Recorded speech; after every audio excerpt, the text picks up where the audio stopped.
दुर्योधन धृतराष्ट्र राधे पांडवांचा नाश कसा करायचा, त्यांना कसं नष्ट करायचा आता विचार करण्यासाठी त्यांची बैठक झाली. त्याचा पुढचा भाग आहे. राजवाड्याच्या सभागृहात भीष्म, द्रोण, कृप, बाल्लिक, सोमदत्त, विदुर आणि इतरही मंडळी जमली होती. संथ गंभीर आवाजात भीष्मांनी आपल्या भाषणाला सुरुवात केली. भीष्म म्हणाले, यापुढे पांडवांवर राग धरणं योग्य होईल असं मला वाटत नाही. त्यांचा द्वेष करणं अयोग्य आहे.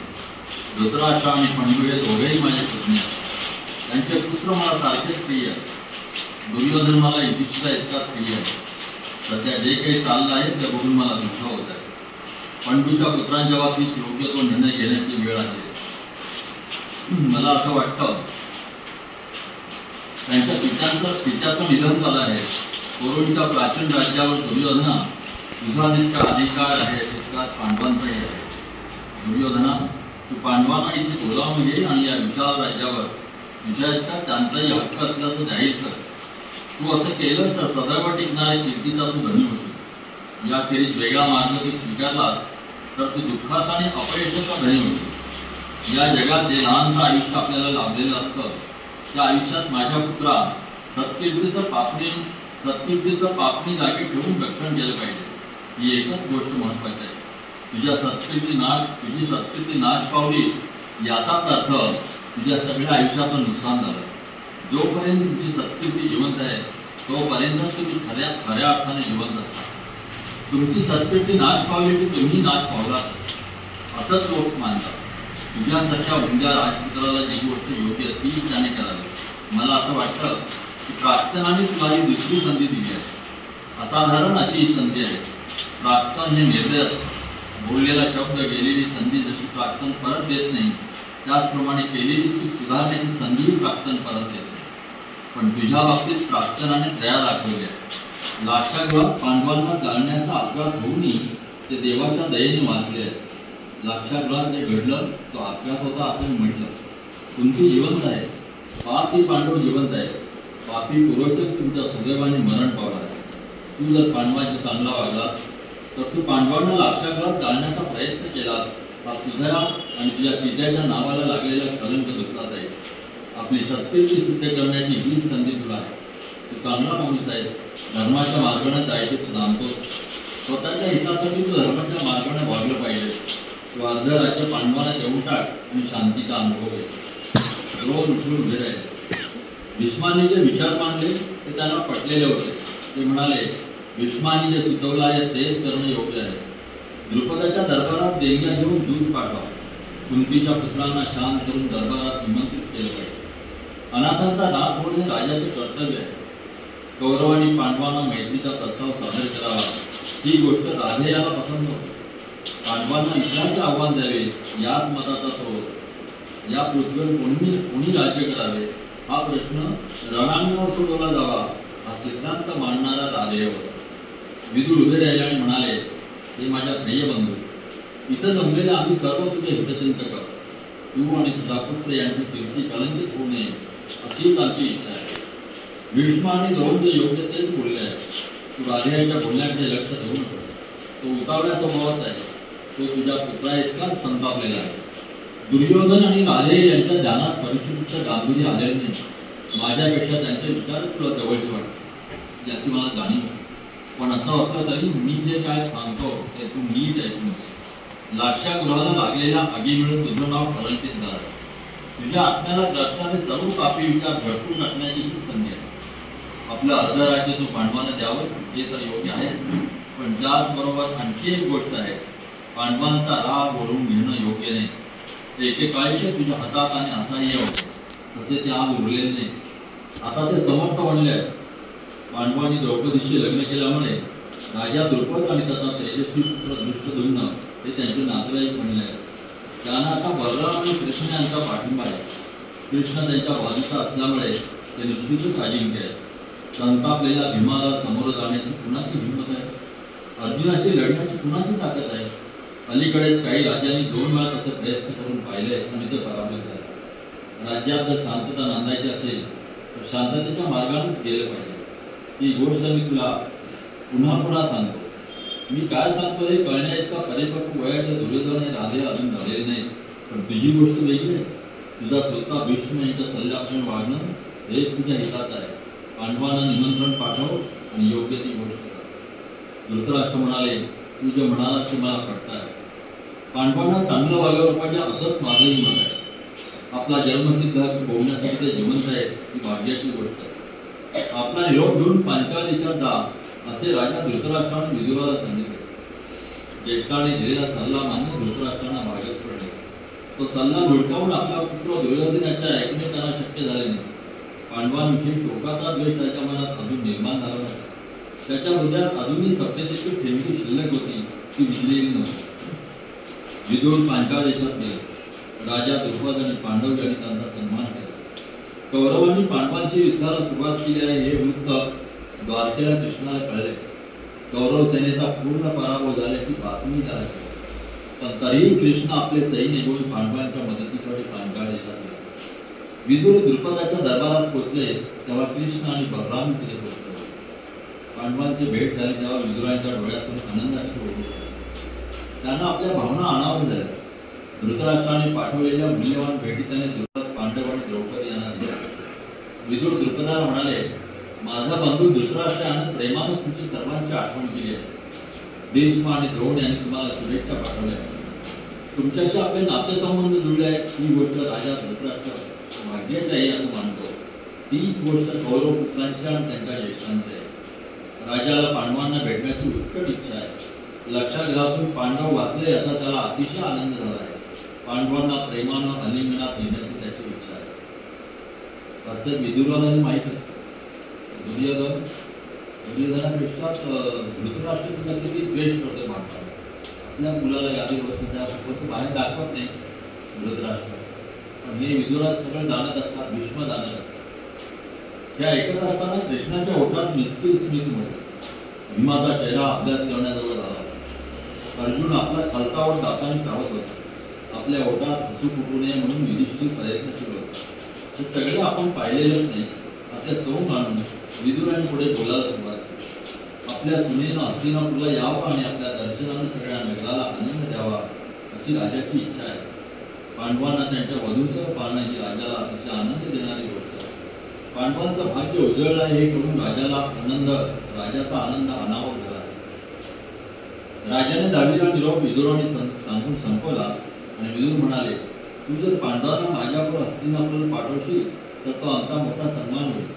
द्रुपद म्हणाला, कौरवांच्या थोर घराण्याशी माझं नातं जुळलं ही माझ्यासाठी आनंदाची आणि अभिमानाची गोष्ट आहे. आता त्यांना हस्तिनापुराला पाठवण्याविषयी मी काही बोलणं हे योग्य होणार नाही.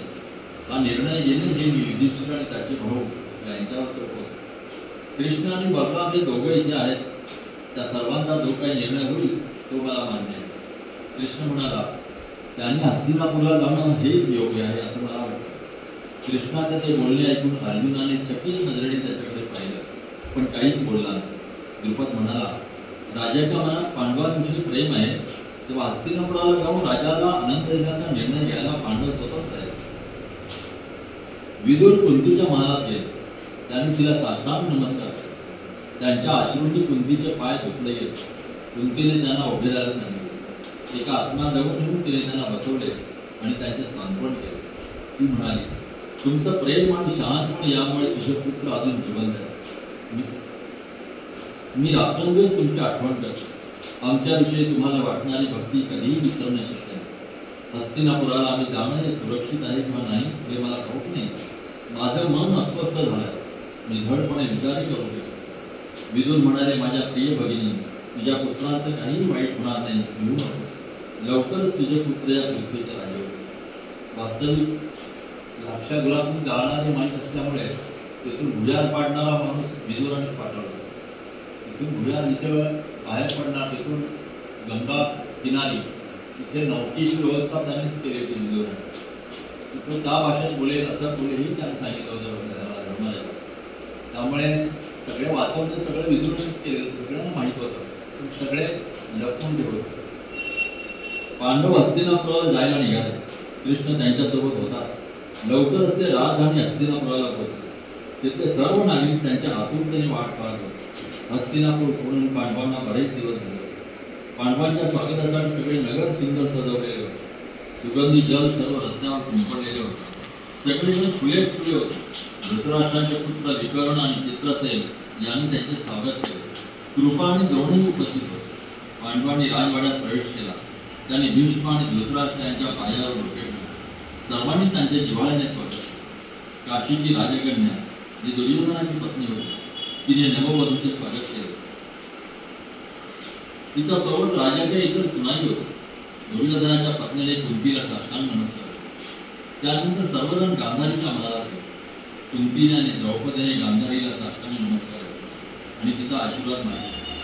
भविष्य जगण्याची शक्ती असलेल्या गांधारीने कुंती आणि द्रौपदी यांना आलिंगन दिले. द्रौपदीच्या नाजूक शरीरीच्या आलिंगनात असताना गांधारी स्वतःशी म्हणाली, माझ्या पुत्रांचा मृत्यू घडवून आणायला ही स्त्री कारणीभूत ठरेल अशी हिची नियती आहे. तिने त्या दोघींना आशीर्वाद दिला. पांडवांना राहण्यासाठी घराची व्यवस्था करण्याची तिने आज्ञा दिली. राजवाड्याच्या भव्य दरबारात पांडवांचा सत्कार करण्यात कृष्ण आणि धृतराष्ट्र यांच्यासोबत पांडवांनी दरबारात प्रवेश केला. स्वागताच्या प्राथमिक गोष्टी पार पडल्यानंतर धृतराष्ट्र म्हणाले, युधिष्ठिरा, मी काय सांगतो ते रे. या माझ्या राजाचं अस्तित्व तुझ्या पराक्रमी पित्यामुळे आहे. हे राज्य करण्याचा तुझाही अधिकार आणि म्हणून हे राज्य तू आणि तुझा पुत्र माझा पुत्र दुर्योधन यांना विभागून देण्याचं मी ठरवलं. तुला खांडव प्रस्थाचा राजा करायचे मी निश्चित केला. तुमचं सर्वांचं आणि कृष्णाचं याविषयीचं मत मला आवडतं. हे ऐकून कृष्ण उपरोधाने असतात. युधिष्ठिराने ते पाहिलं आणि तो काहीच बोलला नाही. राजाच्या आसनाजवळ तो गेला आणि राजाला प्रणाम करून म्हणाला, आपली जी आज्ञा असेल ती मी प्रमाण म्हणतो. कृष्णाने पुन्हा स्मित केले पण तो काहीच बोलला नाही. विदुरांच्या ओघातील उपरोधाचे स्मित होते. खांडव प्रस्थान जे तिथे ते एकदम निर्जन जमीन जाळून टाकलं. एखादी शापाने ती भूमी जळालेली होती. गवताचं पातही उगवत नव्हतं. हा भाग त्याला धर्मराजाला त्याने तो भाग दिला आणि आता राहता तो स्वतःकडे. त्यामुळे ते समजल्यामुळे बाकी ते सगळे उत्सितपणे हसत होते. धृतराष्ट्राने विदुरांना आपल्या जवळ बोलावले आणि म्हणाले, राज्याभिषेक तयारी आता तू विना विलंब कर. या महान प्रसंगी हे सगळं नगर उत्तम पोशाखाने सजलं. जे काही होत आहे त्यांना मी आनंदी आहे. माझ्या मनावरचं मोठं ओझं उतरल्यासारखं मला वाटतं. माझ्या भावाचा पुत्र या देशाचा राजा झालेला मी पाहणार. राजाच्या प्रेमळ बोलण्यामुळे भीष्म, द्रोण आणि कृपा यांना आनंद झाला. कृष्ण म्हणाला, राज्याभिषेकाचा समारंभ लवकर करावा असं राजाला वाटतं. याची मला जाणीव आहे. कसं व्हावं हीच उचित आहे. युधिष्ठिराला राज्याभिषेक झालेला पाहायला आम्हीही उत्सुक आहोत. तितक्यात व्यासांनी प्रवेश केला. त्यांच्या आदराने स्वागत करण्यासाठी सगळा दरबार उभा राहिला. राज्याभिषेकाचा समारंभ व्यासांच्या मार्गदर्शनाखाली व्हायचा होता. राज्याभिषेकाची तयारी भव्य प्रमाणात करण्यात आली. असे वाटत होते की राजा आपल्या पुत्राला राज्याभिषेक करणार आहे. इतक्या जिव्हाळ्याने आणि उत्साहाने राजा आवरत होते. व्यासांनी सुचवलेल्या मुहूर्तावर राज्याभिषेकाचा समारंभ साजरा झाला.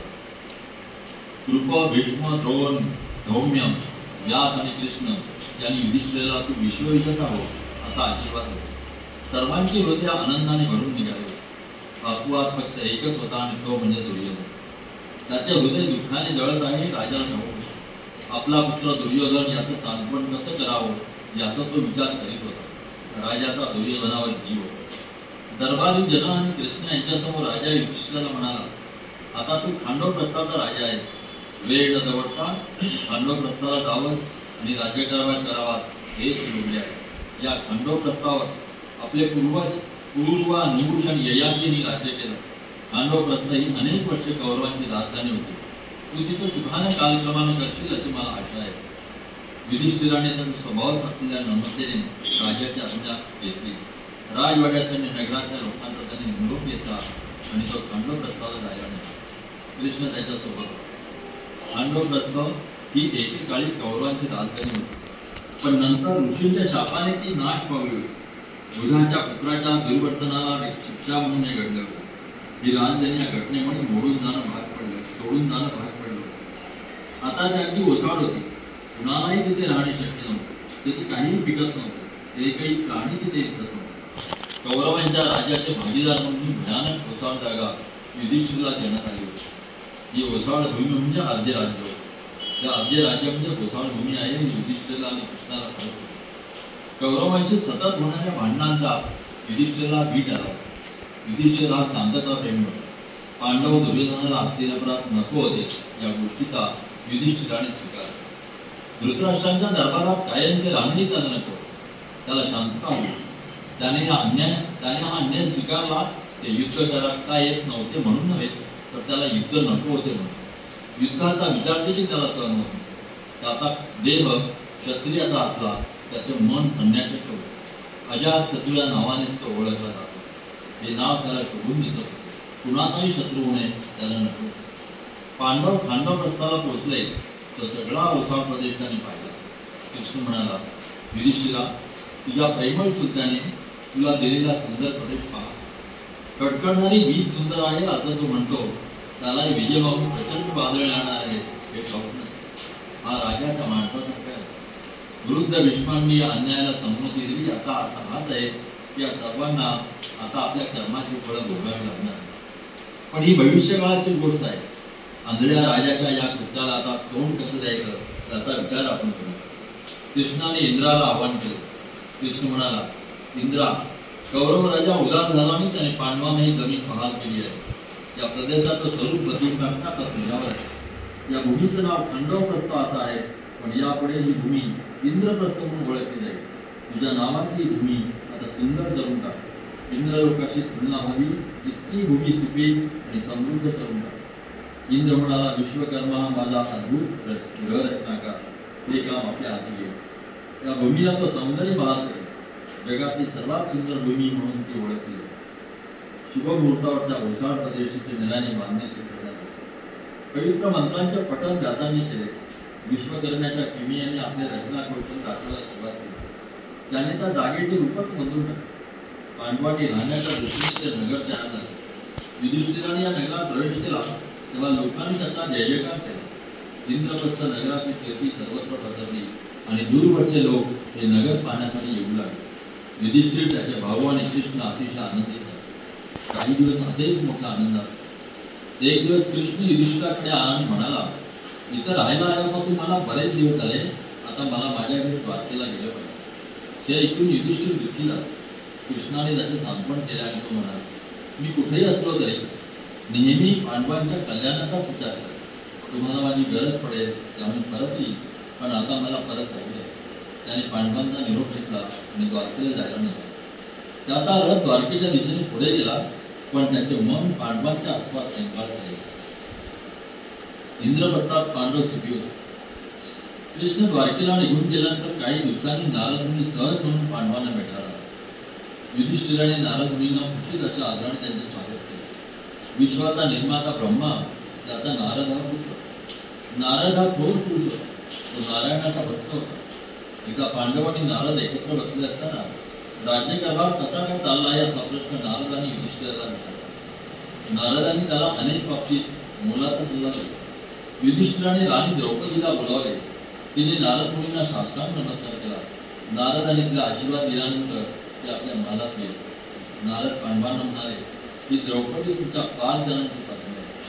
तिच्यामुळे तुमच्या कलह होणार नाही याची काळजी तुम्ही घेतली. सुंद आणि उपसुंद नावाचे 2 भाऊ होते. ते एकमेकांचे अगदी जिवलग होते. ते एका तिलोत्तम या सुंदर अप्सरेला भेटले. दोघेही तिच्या प्रेमात होते. तिच्यावरून त्या दोघात भांडण झाले आणि त्यांनी एकमेकांचा नाश केला. या गोष्टीपासून तुम्ही धडा घ्या असं मला वाटतं. जोपर्यंत एकत्र आहात तोपर्यंत तुम्ही शक्तिमान आहात. पण जर तुम्ही विभागला गेलात तर धृतराष्ट्राचे पुत्र तुमचा सहज पराभव. नारद निघून जाण्यापूर्वी पांडवांनी एक निर्णय घेतला. 5 भावांपैकी प्रत्येकाकडे द्रौपदीने 1 वर्ष राहायचे. कुठल्याही भावाबरोबर ती एकांतात असताना अन्य भावाने जर त्या एकांताचा भंग केला तर त्याबद्दलची शिक्षा म्हणून त्यांनी 1 वर्ष वनवास स्वीकारावा. आपसात भांडण्याचा आता प्रसंगच येणार नाही. यामुळे ते अगदी सुखी होते. एक दिवस अर्जुनाला भेटायला एक ब्राह्मण आला.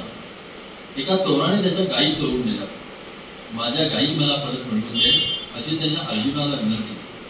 ही गोष्ट करणे काही कठीण नव्हते आणि म्हणून अर्जुनाने त्याला होकारलं. जिथे आपली शस्त्रे ठेवली आहेत तिथे अर्जुन ताबडतोब गेला. त्या खोलीत युधिष्ठिर आणि द्रौपदी एकांतात होते. आता काय करावे हे अर्जुनाला कळेल. अर्जुन त्या ब्राह्मणाला म्हणाला, तू काळजी करू नकोस, मी तुझ्या गायी तुला परत मिळवून देतो, तू खात्री बाळ. पण आता या क्षणी मी हे करू शकणार नाही, कारण माझ्या भावानं मला परवानगी दिल्याशिवाय मी त्याच्या खोलीत असलेली माझी शस्त्र आणू शकणार नाही. पण तो ब्राह्मण काही केला ऐके ना. अर्जुनाने त्याची समजूत घालण्याचा खूप प्रयत्न केला. तो ब्राह्मण आपला हट्ट सोडेना. शेवटी अर्जुनाचा नाही झाला. त्याने खोलीत जाऊन आपली शस्त्रे आणली. त्या चोरांचा पाठलाग करून त्या ब्राह्मणाला त्याच्या गायी मिळवून दिल्या. अर्जुनाच्या पराक्रमाचे कौतुक करीत त्याला आशीर्वाद देत तो ब्राह्मण निघून गेला. अर्जुन आपल्या भावाकडे गेला आणि ठरलेल्या शिक्षेप्रमाणे त्याने तीर्थयात्रेला जाण्यासाठी त्याने परवानगी मागली. हे ऐकून युधिष्ठिराला वाईट वाटलं. तो म्हणाला, अर्जुना, तुझी शिक्षा भोगण्याची आवश्यकता आहे असं मला वाटत नाही. तू काही ही गोष्ट मुद्दाम केली नाहीस. प्रसंग तसा उद्भवला की तुला हे करणं भाग पडलं. या तुझी काहीही चूक नाही. पण अर्जुन ऐके ना. तो म्हणाला, मला क्षमा करून माझं तीर्थयात्रेला जाणं टाळणं हे योग्य नाही. तुम्ही सन्मार्गाने जाणारे असल्यामुळे तुमचं प्रेम माझ्या शिक्षेवर आणू नये. तीर्थयात्रेला जाण्याची तुम्ही मला परवानगी द्या. युधिष्ठिराने नाईविलासाने परवानगी दिली. 1 वर्षाच्या वनवासाला अर्जुन निघून गेला. अर्जुनाचा प्रवास सुखाचा झाला. गंगा नदीच्या तीरावर पोहोचला. स्नान करण्यासाठी तो नदीत उतरला. स्नान करून तो पाण्याबाहेर येत असताना त्याची सुंदर स्त्री त्याला पाण्यात खेचून घेऊन गेली. पाण्याखाली तिचा राजवाडा होता. तो अर्जुनाला आपल्या राजवाड्यात घेऊन गेला. अर्जुन चकित झाला. तिच्या या विलक्षण वागण्याचे कारण त्याने विचारले. हसऱ्या डोळ्यांनी अर्जुन तिच्याकडे पाहत होता. ती लाजली आणि त्याला म्हणाली, नागलोकाच्या राजाची मी कन्या आहे. माझं नाव उलुपी. नदीच्या पाण्यात तू स्नान करताना मी तुला पाहिलं. मी तुझ्या प्रेमात पडले. माझ्या प्रेमाचा तू स्वीकार कर. अर्जुनाने आपण कोण आहोत ते आणि आपण वनवासात असल्याचे तुला सांगितले. तो म्हणाला, मी सर्व काही तुला सांगितलं आहे. आता तू मला परत जाऊ दे. 1 वर्षाचा वनवास आहे. या काळात मला ब्रह्मचर्य पाळलं आहे. तुझ्या मनासारखं वागण्याची माझी इच्छा असूनही ते मला शक्य नाही, हे तू समजून घे. उलुपी अर्जुनाला म्हणाली, तू काय म्हणतोयस ते मला समजलं, पण तुला तुझ्या वनवासाचा अर्थ कळलेला नाही. ब्रह्मचर्याची अट तुझी पक्षी द्रौपदीच्या प्रती मर्यादित. दुसरी एखादी स्त्री तुझ्या प्रेमात पडली तर तू तिचा स्वीकार करू शकतो, असे म्हणून तिने लाजून अर्जुनाकडे पाहिले. तिच्या सौंदर्याने अर्जुन प्रसन्न झाला. 1 रात्र तो सुखाने तिच्यासोबत राहिला आणि दुसऱ्या दिवशी तो पृथ्वीवर परतला. घडली गोष्ट त्याने गंगेच्या तीरावरच्या ऋषींना सांगितली आणि तो परतीच्या प्रवासाला निघाला. अर्जुन हिमालयाच्या पर्वतराजींकडे आला. हिमालयाच्या आसपास असलेल्या पवित्र नद्यांचे त्याने दर्शन घेतले. त्यानंतर दक्षिणेकडे वळला. त्याने गोदावरी आणि कावेरी या नद्यात स्नान केले. मग तो मनागुळ नगरीत पोहोचला. चित्रसेन राजाची राजधानी. राजाला चित्रांगदा नावाची कन्या होती. अर्जुन तिच्या प्रेमात पडला.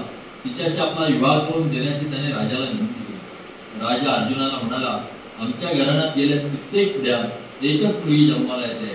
चित्रांगदा ही माझी एकुलती एक कन्या आहे. ती माझं सर्वस्व आहे. खूप प्रेमान आणि काळजीपूर्वक मी तिला वाढवली आहे. तिचं मूळ माझ्या सिंहासनाचा वारस ठरणार आहे. तिला होणारं मूळ तू मला देऊन टाकण्याचं वचन देत असशील तर मी तिच्याशी तुझा विवाह करून देईन. अर्जुनाने राजाची अट मान्य केली आणि चित्रांगदेशी लग्न केले. तिच्याबरोबर तो 3 महिने राहिला. त्यानंतर तिचा निरोप घेऊन तो दक्षिण दिशेने आणखी पुढे गेला. भारतवर्षाच्या दक्षिण टोकाला असलेला समुद्र त्याने पाहिला. नंतर तो घराकडे उत्तर दिशेला वळला. पश्चिम किनाऱ्याच्या अंगाने त्याने प्रवास केला. पश्चिमेला भारतवर्षाला आलिंगन देणारा समुद्र त्याने पाहिला. आता त्याच्या प्रवासाचा शेवट होत आला. वृष्णी घराण्यातले पुत्र जेव्हा हस्तिनापुरात द्रोणाचार्यांकडे धनुर्विद्या शिकत होते तेव्हा कृष्णाचा चुलत भाऊ गद याच्या अर्जुनाशी खूप मैत्री जुळली. आपली चुलत बहीण सुभद्रा हिच्याविषयी वेदाने अर्जुनाला खूप काही सांगितले. सुभद्रेच्या सौंदर्याविषयी अर्जुनाने इतके काही ऐकले होते की तो तिला न पाहताही तिच्या प्रेमात पडला. अर्जुनाला आता तिची आठवण झाली. सुभद्रा आपल्याला दिसावी पण आपण कोण हे तिला कळू नये अशी त्याची इच्छा होती. आपल्याला कोणीही ओळखू नये याची काळजी अर्जुन घेतली. सुभद्रा द्वारकेत आहे अर्जुनाला खूप होती. अर्जुनाने यतीचे सोंग घेतले. हातात त्रिशूळ, सर्वांगाला भस्म असलेला, गळ्यात रुद्राक्षांची माळ, केसांच्या जटा बांधलेला असा यतिवेशधारी अर्जुन द्वारकेच्या जवळ असलेल्या प्रभास तीर्थ या नगरीच्या रस्त्यावर निघून लागला. रात्रीच्या वेळी तो त्या विशाल वटवृक्षाखाली बसला आणि आपल्या ध्यानस्थ असल्याचे सोंग त्याने घेतले. त्याच्या मनात फक्त कृष्णाचाच विचार होता. कृष्ण आपल्या मदतीला यावे अशी त्याची इच्छा होती. इतक्यात अचानक मुसळधार पाऊस कोसळू लागला. अर्जुन वटवृक्षाकडे कसा बसलेला. प्रभास तीर्थ नगरीत साधू आला असल्याची बातमी कृष्णाच्या कानी गेली. त्याच्या वर्णनावरून तो अर्जुनच असावा हे कृष्णाने ओळखले. आपल्या अत्यंत प्रियमित्र अर्जुन कोणत्या हेतूने आला असावा हे कृष्णाने तात्काळ ओळखले. त्या रात्री कृष्ण त्याची आवडती पत्नी सत्यभामा तिच्या सोबत होता. अकस्मात कृष्ण इतक्या मोठ्याने हसू लागला की त्याच्या डोळ्यातून अश्रू उमटले. कृष्ण असा का हसतोय सत्यभामेला जाणून घ्यायचे होते. तिने तसे विचारले पण तिला काहीही उत्तर देता कृष्ण तसाच मोठमोठ्याने हसू लागला. काही वेळाने कृष्णाने आपल्या डोळे पुसले आणि म्हणाला, माझा आतेभाऊ अर्जुन काही महिन्यांपूर्वी इंद्रप्रस्थ नगरीतून प्रवासात निघाला. तो तीर्थयात्रा करतो आहे. त्याची ही तीर्थयात्रा आता जवळजवळ संपत आली आहे. फक्त 4च महिने बाकी उरले आहे. आता तो आपल्या मनात माझी बहीण सुभद्रा हिची प्रतिमा घेऊन प्रभास तीर्थ नगरीला आला. त्याने यतीचा वेळ धारण केला. पाऊस आता मुसळधार कोसळत असताना वटवृक्षाखाली ध्यानस्थ बसलेला अर्जुन माझ्या डोळ्यासमोर उभा राहिला आणि मला हसू आवडेल. मला असं वाटतंय की त्याला भेटावून द्वारकेला घेऊन या. कोसळत्या पावसात वटवृक्षाखाली अर्जुन ध्यानस्थ बसला होता. तिथे कृष्ण गेला. 2 मित्रांची अतिशय जिव्हाळ्याची अशी ती भेट. कृष्णाने त्याच्या भटकंतीची चौकशी केली. अर्जुनाने कृष्णाला सर्व काही सांगितलं. कृष्णाने अस्फुट स्मित केले आणि तो म्हणाला, या भटकंतीचा परिणाम अखेरी भगवी वस्त्र धारण करण्यात झाला आहे. अर्जुन म्हणाला, हे प्रभू, माझ्या मनात अगदी खोलवर सुद्धा काय आहे तू जाणतोस. मी हा यतिवेश का धारण केला आहे हे तुला ठाऊक आहे. सौंदर्यवती सुभद्रा जिंकण्यासाठी तू मला मदत केली पाहिजे. कृष्ण त्याला म्हणाला, माझी प्रिय बहीण, माझी प्रिय मित्राची पत्नी होणं यासारखी आनंदाची दुसरी गोष्ट नाही. कृष्ण अर्जुनाला रैवतक पर्वतावर घेऊन गेला. त्याला काही काळ तिथे राहण्यास सांगून कृष्ण द्वारकेला गेला. असेच काही दिवस गेले. रैवतक पर्वतावर भोजनाचा एक समारंभ झाला. वृष्णी घराण्यातील सर्व मंडळी काही काळ घालवण्यासाठी तिथे गेली होती. अर्जुन तिथे होता पण तो कुणालाही दिसला नाही. मात्र तो सगळ्यांना निहाळत होता. इतक्या त्याची नगर एका लावण्यवती स्त्रीवर चढली. तिच्या सोबत अनेक स्त्रिया होत्या. अर्जुनाने तिच्याकडे पाहिले आणि त्याच्या हृदयातल्या सर्व भावना त्याच्या डोळ्यात उतरल्या. इतक्यात आपल्या शेजारी कोणीतरी आपल्याशी बोलत असल्याचे त्याला जाणवले. इतक्या सगळ्या गर्दीतून वाट काढून कृष्ण त्याच्या शेजारी उभा होता. कृष्ण अर्जुनाला म्हणाला, माझ्या मित्रा, तुझ्या डोळ्यात जी भावना दिसते आहे ती तुझ्या यतिवेशाला सोडणारी नाही. अर्जुन म्हणाला, कृष्णा, कृपा करून मला आता चिडवू नकोस. कोण आहे ती? कोण आहे ती लावण्यवती? कृष्ण म्हणाला, ती माझी बहीण आहे. तुझ्या मनात ती भरली असेल तर तसं मी माझ्या पित्याच्या कानावर घालतो. अर्जुन म्हणाला, हे प्रभू, मी सगळं तुझ्यावर सोपवतो. तू मला मार्ग दाखव. तुझ्या बहिणीवर माझं प्रेम आहे. ती माझी कशी होईल मला सांग. मला तिच्याशी लग्न करायचं. हे शक्य होण्यासाठी तुझी मदत हवी. कृष्ण त्याच्याकडे पाहून हसला आणि म्हणाला, अर्जुना, तुला हे ठाऊक आहेच की विवाह अनेक प्रकारचे असतात. पण श्रेष्ठ विवाह तोच जेव्हा पुरुष आणि स्त्री एकमेकांच्या प्रेमात पडून विवाह करतात. माझी बहीण जर तुझ्या प्रेमात पडली तर तू खुशाल तिला इंद्रप्रस्थाला घेऊन जा आणि तिच्याशी लग्न कर. अशी चाल क्षत्रियात आहे. आता तू मंदिराच्या अंगणात जाऊन बस. तिथं तू ध्यानस्थ बसणं शोभून दिसेल. आता जिथं ध्यान तू करावंस ते व्यक्ती तुझ्या मनात आहेच. सगळं काही ठीक होईल. अर्जुना, तू धीर सोडू नकोस. कृष्णाने सांगितल्याप्रमाणे अर्जुनाने केलं. कृष्ण तेथून निघाला. वृष्णी विरांमध्ये मिसळला. मंदिरातली पूजा संपली होती. सुभद्रा आणि त्या सख्या निघून गेल्या होत्या. बलराम, कृतवर्मा, साम, शरण, प्रद्युम्न, गदा आणि त्यांच्याबरोबरची सर्व मंडळी देवळाला प्रदक्षिणा घातली. देवळाच्या अंगणात असलेल्या एका झाडाखाली ध्यानस्थ बसलेला यतिवेशातला अर्जुन त्यांना दिसला. त्याच्या दर्शनाने बलराम भारावल्यागत झाला. खरे म्हणजे ध्यानस्थाचे सोम वटवणारा अर्जुन अगदी अस्वस्थ झाला होता. ही मंडळी आपल्याला ओळखतील अशी भीती त्याला वाटत होती. पण कोणीही त्याला ओळखले नव्हते. धीर सोडू नको असे कृष्णाने त्याला बजावले. अर्जुनाने अतिशय सावधपणे पापणी किरकिरी करून पाहिली. त्याच्यासमोर बलराम हात जोडून उभा असलेला दिसला. चमत्कार घडला. कुणीच त्याला ओळखले नाही. बलरामाने त्याला साष्टांग नमस्कार केला. बलरामाने त्याला द्वारकेला येण्याचे निमंत्रण दिले. बलराम त्याला म्हणाला, साधू महाराज, तुमचं काय बेत आहे? तुम्ही कुठून आले आहात? आपलं वास्तव्य सुखाचं व्हावं यासाठी आम्ही काय करू शकतो? त्या ऐकून अर्जुनाने सुटकेचा निश्वास टाकला आणि तो म्हणाला, सगळ्या जगभर मी भ्रमंती करतो. अनेक स्थळांचे दर्शन मी घेतले. कुठल्या एका स्थळी 3 रात्रीहून अधिक काळ मी राहिलो नाही. पण आता जोराचा पावसाळा सुरू झाला. काळ्या ढगांनी आकाश भरून गेला आहे. आता पुढले 4 महिने कुठेतरी घालवायलाच हवे. रैवतक पर्वतावर राहण्यास सोयीचे आहे. मला असं वाटतं तिथल्या शांततेत मला ध्यान साधनेमुळेच मन एकत्र करता येईल. यतीच्या सुंदर वाणीने बलराम प्रभावित झाला. यतीला बरोबर घेऊनच द्वारकेला जायचे असा त्यांनी निश्चय केला. या यतीचे वय तरुण असले तर त्याची बुद्धी शहाणपणाने परिपक्व आहे असंच त्याला वाटतं. असा यती 4 महिने द्वारकेला राहणार हे द्वारकेचे भाग्यच असे तो आपल्या मनाशी म्हणाला. त्याच वेळी कृष्ण तिथे आला. यतीला पूज्य भावनेने नमस्कार कर असे बलरामाने कृष्णाला सांगितले. आपले निस्के स्मित पोटात लपीत कृष्णाने त्या यतीला साष्टांग घातला आणि त्याने दिलेल्या पवित्र भस्माचा विनयपूर्वक स्वीकार केला. यतीची सर्व माहिती त्याने कृष्णाला सांगितली आणि या यतीनं आता पुढचे 4 महिने कुठेतरी राहावं असं तुला वाटतं असा प्रश्न त्याने कृष्णाला केला. कृष्ण म्हणाला, तू माझा वडील हो. इथं हजर असताना या विषयावर मी काही बोलण्याने उत्कटपणा जोडलो. कृष्णाची नम्रता पाहून बलराम आनंदित झाला. बलराम म्हणाला, या यतीला राहण्यासाठी सुभद्रेच्या राजवाड्या शेजारी असलेल्या बागा हे योग्य स्थळ ठरेल. या थोर पुरुषाला काय हवं नको ते पाहायला मी सुभद्रेला सांगेल. घरात पाहुणा म्हणून आलेल्या थोर पुरुषांची सेवा घराच्या तरुण मुलीने करावी अशी त्या काळी पद्धत होती. पाहुणे म्हणून घरी आलेल्या ऋषीमुनीची अशी सेवा केल्याने घरात त्याच्या तरुण मुलीला त्यांचा आशीर्वाद मिळून त्याचे भविष्यकालीन जीवन सुखसौभाग्याचे जाईल असा लोकांचा विश्वास होता. या पद्धतीनुसार सुभद्रेने यतीची सेवा करावी अशी बलरामाने सुचवले. त्या कृष्णाला आनंद झाला. कृष्णाला नेमके हेच हवे होते. पण आपला आनंद जरासुद्धा प्रकट न करता कृष्ण म्हणाला, सुभद्रेच्या इतक्या जवळ या यतीने राहावं हे मला उचित वाटत नाही. या माणसाविषयी आपल्याला काहीच माहिती नाही. त्याचं रूप अत्यंत देखणं आहे. त्याची वाणी प्रभाव टाकणारी आहे. सुभद्रेसाठी कुठलीही तरुण मुलगी भाळून जाईल असे त्याचं व्यक्तिमत्व आहे. म्हणून सुभद्रेच्या घरानजीक त्याच्या मुक्कामाला माझा तीव्र विरोध आहे. पण तू शहाणा आणि दूरदृष्टीचा आहेस. तू हा निर्णय घेण्यापूर्वी या सगळ्याचा विचार केलेला असणारच. यतीच्या विरोधातले कृष्णाचे हे बोलणे ऐकून बलराम संतप्त झाला. तो कृष्णाला म्हणाला, या यतीच्या महात्म्याविषयी तुझे अज्ञान म्हणून मला दुःख होत आहे. सगळ्या जगाची भ्रमंती आणि केले आहे. आपल्या इंद्रियांवर ताबा असलेला ब्रह्मचारी आहे. तू आता त्याच्याविषयी चुकीचं बोललास त्याबद्दल तू त्याची क्षमा माग. सुभद्रेच्या घरी यतीला घेऊन जा अशी आज्ञा बलरामाने कृष्णाला केली. यतीचे वास्तव्य सुखाचे व्हावे यासाठी सर्व व्यवस्था करण्याची जबाबदारी त्यांनी कृष्णावर सोपवली. सगळे काही कृष्णाच्या मनासाठी घडत होते. सुभद्रेच्या राजवाडीच्या बागेत तो अर्जुनाला घेऊन गेला. अर्जुनाच्या हाताला धरून त्याला रुक्मिणी आणि सत्यभामा यांच्याकडे घेऊन गेला. तो खरा कोण आहे हे त्याने त्यांना सांगितले. त्याने अर्जुनाचे स्वागत केले आणि त्या म्हणाल्या, ऋषी कुटुंबाकडून आणि कृष्णाकडून आम्ही तुझ्याविषयी खूप ऐकलं आहे. तुला भेटावं अशी आमची अनेक दिवसांची इच्छा होती. त्यानंतर कृष्ण अर्जुनाला सुभद्रेकडे घेऊन गेला.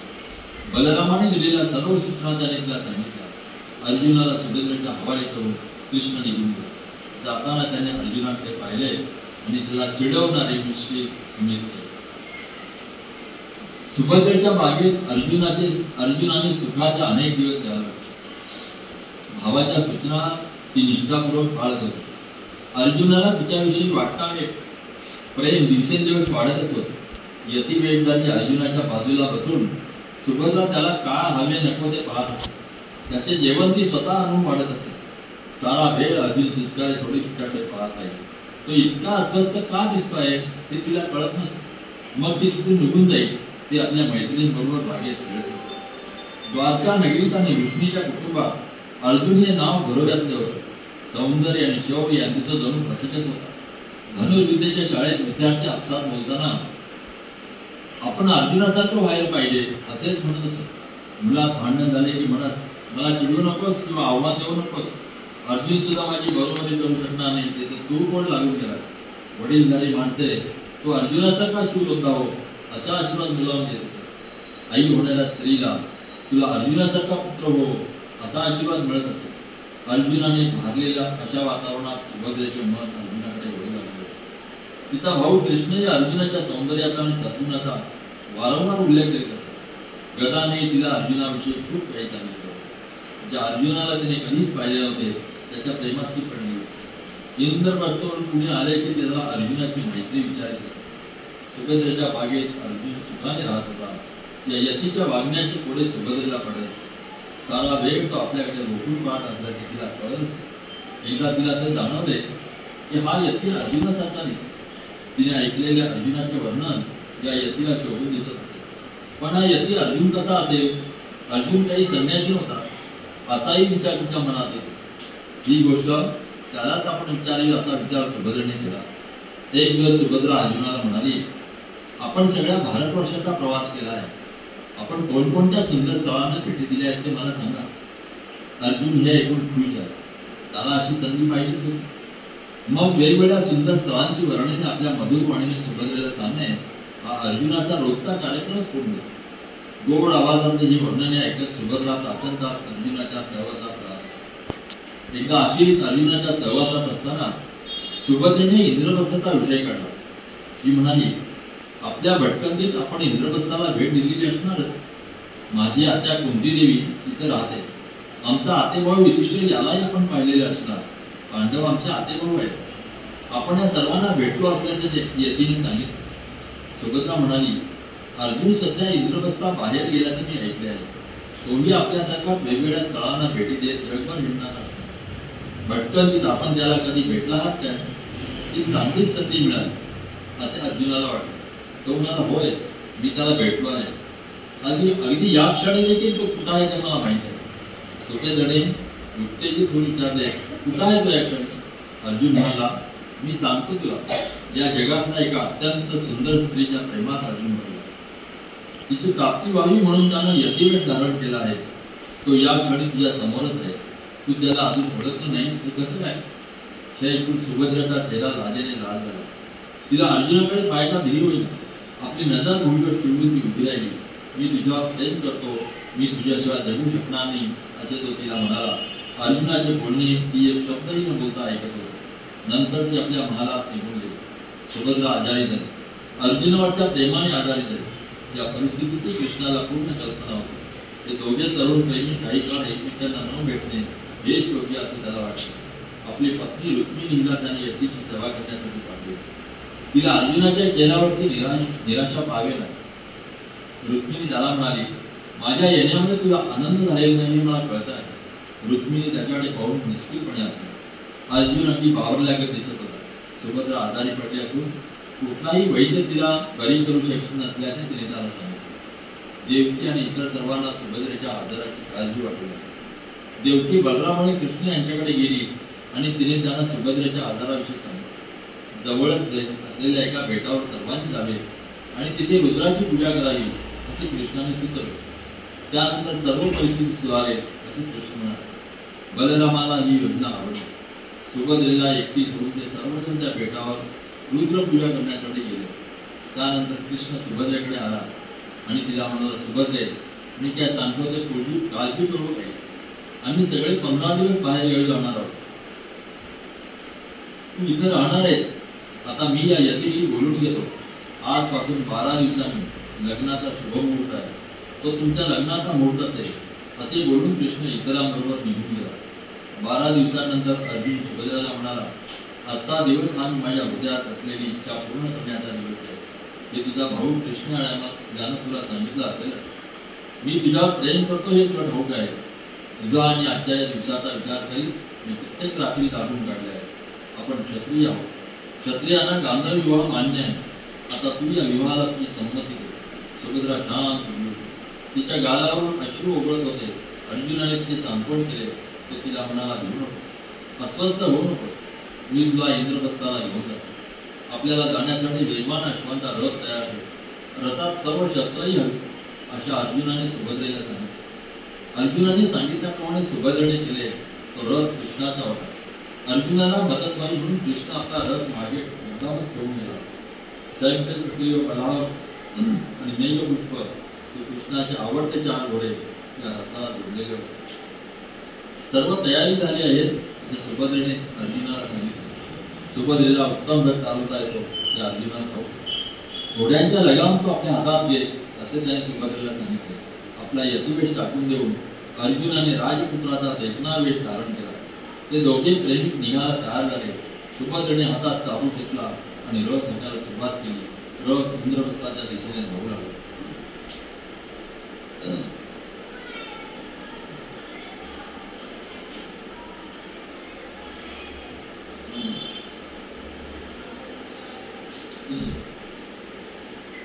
सुभद्रेला कोणीतरी क्षत्रिय रथातून पळवून नेतो आहे ही गोष्ट द्वारका नगरीच्या रक्षक सैनिकांच्या ध्यानात आली.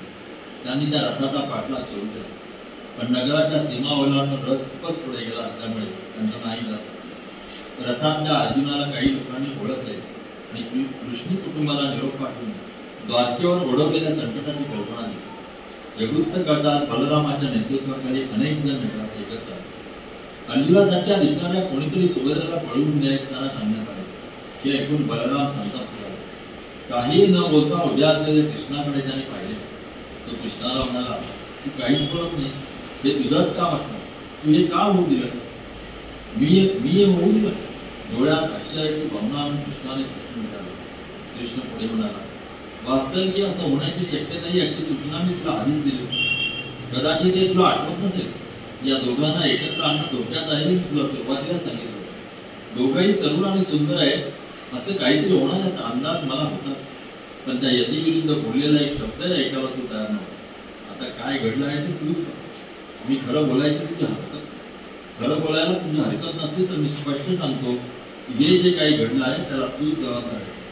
बलराम म्हणाले, कृष्णा, मी तुला पुरता जाणू नये, यात तुझा हात असलाच पाहिजे. अजूनही वेळ गेली नाही. आपण अर्जुनाचा पाठलाग केला. मी त्याचा आणि इंद्रप्रस्थ नगरीचा नाश करून टाकेन. मी सगळ्या पांडवांना ठार करेन. हे बोलत असताना त्याच्या डोळ्यात आग ओकत होते. मृत्यूचा देव यमासारखा बलराम दिसत होता. कृष्ण त्याच्या जवळ गेला.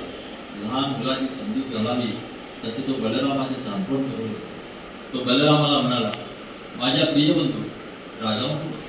तू जर पांडवांचा नाश करायचा निश्चय केला तर त्यांना कोणीही वाचवू शकत. मंडिनातल्या कापसासारखे ते जळून जाते. तू इतकं तंतप्त होणं योग्य नाही. जे काही घडलं आहे त्यावर आता आपण विचार करू. आपली सुभद्रा तिच्या इच्छेनं अर्जुनाबरोबर गेली आहे. माझा रथ स्वतः चालवत ते घेऊन गेली. यावरून सिद्ध होत आपला पती म्हणून तिने अर्जुनाचा स्वीकार केला हे निश्चित. तो यती म्हणजे अर्जुनच आहे, दुसरा कुणीही नाही. आपल्या बहिणीला अर्जुनावर चांगला पती आपण मिळवून देऊ शकतो काय? हा आपल्या कुटुंबाचा अपमान होईच नाही. तो आपल्या आत्याच्या घरात आहे. तो थोर कुरुवंशातला आहे. शौर्याच्या बाबतीत कुणाशी तुलना होऊ शकत नाही. आपण त्याच्याशी चांगले संबंध जोडून घेऊया.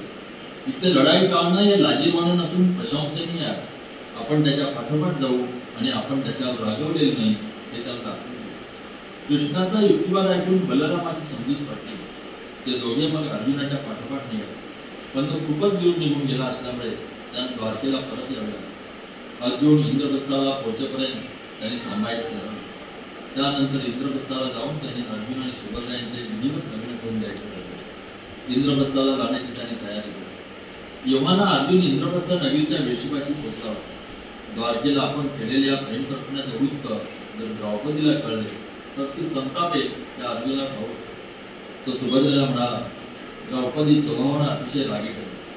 मी तुझ्याशी लग्न केलं आहे तिला कळलं तर ती संतापेल आणि म्हणून तिला हे कळण्याआधी तू तिचं मन जिंकून घेतलं पाहिजे. मग त्यानंतर तिला आपल्या लग्नाचं कळलं तर हरकत नाही. आणि म्हणून तू गवळणीचा वेष धारण कर. तो वेश तुला खूप खिळून दिसतो. या वेशात तू द्रौपदीला भेट आणि तिला सांग तू कृष्णाची बहीण सुभद्रा आहे. ती तुझ्यावर प्रसन्न होईल. त्यानंतर मी अर्जुन आणि सुभद्रा इंद्रप्रस्थ नगरीत पोहोचले. गवळणीच्या वेशात अतिशय सुंदर दिसणारी सुभद्रा द्रौपदीला भेटली आणि आपण कृष्णाची बहीण असल्याचे तिने त्याला सांगितले. द्रौपदीने तिचे जिव्हाळ्याने स्वागत केले. मधुर वाणीने द्रौपदीने तिला आशीर्वाद दिला. तू शूर पुरुषाची पत्नी होशील, तू वीरपुत्रांची माता होशील. त्या दोघींनी कितीतरी गोष्टी केल्या. कृष्ण आणि द्वारका यांच्याविषयी त्या खूप काही जिव्हाळ्याने बोलल्या. दोघींचा वेळ आनंदात चालला. त्याच वेळी इंद्रप्रस्थ नगरातील लोक रस्त्यावर एकमेकांना सांगत होते की अर्जुन परत आला. अर्जुन राजवाड्यात पोहोचला. युधिष्ठिर आणि भीम यांना त्याने साष्टांग नमस्कार केला. नकुल आणि सहदेव यांना त्याने दृढ आलिंगन दिले. त्याने त्या सर्वांना आपल्या भटकंतीविषयी आणि द्वारकेत असताना आपण सुभद्रेशी केलेल्या लग्नाविषयी सांगितले. मग तो द्रौपदीकडे गेला. ती त्याच्याकडे पाहून निष्ठुरपणे हसली आणि म्हणाली, तू काळजी करू नकोस. ज्या गवळणीला मी भेटले आहे ती अतिशय सुंदर आहे. मग द्रौपदीने लाजऱ्या सुभद्रेला आलिंगन दिले आणि ती म्हणाली, तुझ्यासारखा सुंदर स्त्रीचा मोह कोण आवडू शकेल? काही क्षणातच तू माझं हृदय जिंकले आहेस. तुझ्या या सौंदर्यासमोर स्वतःचा बचाव करणं बिचाऱ्या अर्जुनाला अशक्यच होते. काही दिवसांनी सुभद्रेसाठी लग्नातला आहे म्हणून मूल्यवान वस्तू दागिने रत्न घेऊन ऋषी कुटुंबातले लोक इंद्रप्रस्थाला आले. अर्जुन आणि सुभद्रा यांचा विवाह साजरा करण्यासाठी ते आले. लग्न सोहळा पार पडल्यानंतर काही दिवस ते इंद्रप्रस्थातच राहिले. काही दिवसांनी ते बलराम द्वारकेला गेले. कृष्ण त्यांच्यासोबत द्वारकेला गेला नाही, तो पांडवांबरोबर राहिला. उन्हाळा आला होता. हवेतला उष्मा सोसवत नव्हता. एक दिवस सूर्योदय होण्यापूर्वी अर्जुन कृष्णाकडे गेला आणि त्याला म्हणाला, कृष्णा, उकाडा अगदी असह्य आहे. आपण यमुनेच्या तीरावर जाऊया. तो अगदी जवळ आहे. दिवसभर आपण तिथे राहू आणि संध्याकाळी परत येऊ. इंद्रप्रस्थ म्हणजे आता दिल्ली इंद्रप्रस्थ. कृष्णाला ही कल्पना आवडली. त्याने उत्साहाने या सूचनेस स्वागत केले. त्याने युधिष्ठिराची संमती घेतली आणि यमुनेच्या तीरावर जाण्यासाठी ते सर्वजण निघाले. तिथे दाट अरण्य होते. त्याचे नाव होते खांडवळ. तिथे झाडांची गर्दी इतकी दाट होती की सूर्याची किरणी पलीकडे पोहोचू शकत होते. विविध पशूंनी ते अरण्य भरलेले होते.